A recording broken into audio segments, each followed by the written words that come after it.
American സംസ്ഥാനമായ അലാസ്കയിൽ കഴിഞ്ഞ കുറെ വർഷങ്ങളിലായി അലാസ്ക പോക്സ് എന്നൊരു വൈറസ് കണ്ടുവരുന്നുണ്ട്. ഈ വൈറസ് ബാധിച്ച് ഒരാൾ മരിച്ചുവെന്ന റിപ്പോർട്ടും അടുത്തിടെ പുറത്തു വന്നിരിക്കുന്നു. ഇതോടെ അലാസ്ക പോക്സ് പലർക്കും ഒരു പേടി സ്വപ്നമായി മാറിയിരിക്കുകയാണ്. മൃഗങ്ങളെയും മനുഷ്യരെയും ബാധിക്കുന്ന ഒരുതരം വൈറസാണിത്. ഓർത്തോപോക്സ് വൈറസുകൾ എന്ന വിഭാഗത്തിൽപ്പെടുന്ന ഇവ ചർമ്മത്തിൽ മുറിവുകൾ അല്ലെങ്കിൽ പോക്സ് ഉണ്ടാക്കുന്നു. ഈ ഗണത്തിൽപ്പെട്ട ഓരോ വൈറസിനും അതിൻ്റെതായ സ്വഭാവ സവിശേഷതകളുണ്ട്. ചിലത് കൂടുതൽ അപകടകാരികളാണ്. ഈ ഗണത്തിൽപ്പെട്ട വൈറസുകൾ പടർത്തുന്ന രോഗങ്ങളിൽ ഏവർക്കും സുപരിചിതമായ ഒന്നാണ് വസൂരി. Camel pox, cowpox, horse pox, monkey pox എന്നിവയെല്ലാം ഇതേ വിഭാഗത്തിൽപ്പെട്ട വൈറസുകളാണ് പടർത്തുന്നത്. 2015 അലാസ്കയിലെ ഫെയർബാങ്ക്സിന് സമീപം താമസിച്ചിരുന്ന ഒരു സ്ത്രീയിലാണ് അലാസ്ക പോക്സ് ആദ്യം കണ്ടെത്തിയത്. ചുവന്ന ചെറിയ സസ്തനികളിലാണ് ഈ വൈറസ് പ്രധാനമായും കാണപ്പെടുന്നത്.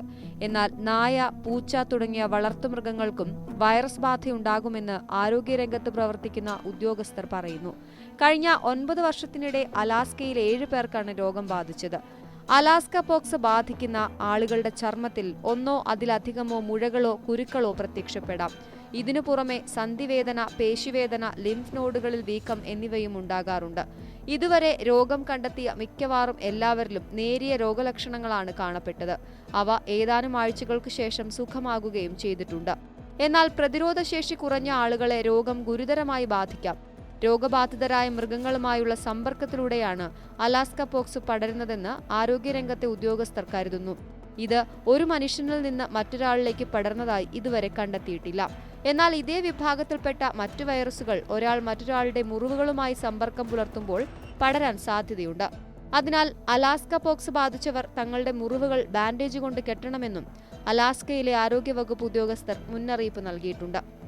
അലാസ്ക പോക്സ് ബാധിച്ച അമേരിക്കയിൽ ഒരാൾ മരിച്ചു എന്ന റിപ്പോർട്ടുകളാണ് ഏറ്റവും ഒടുവിൽ പുറത്തുവന്നത്. കെനായ് പെൻസുലയിൽ താമസിച്ചിരുന്ന ഈ വയോധികൻ ക്യാൻസർ ബാധിച്ച് ചികിത്സയിലായിരുന്നു. ഇയാൾക്ക് രോഗപ്രതിരോധ ശേഷിയും കുറവായിരുന്നു. ഇനി രോഗം എങ്ങനെ പ്രതിരോധിക്കാമെന്ന് നോക്കാം.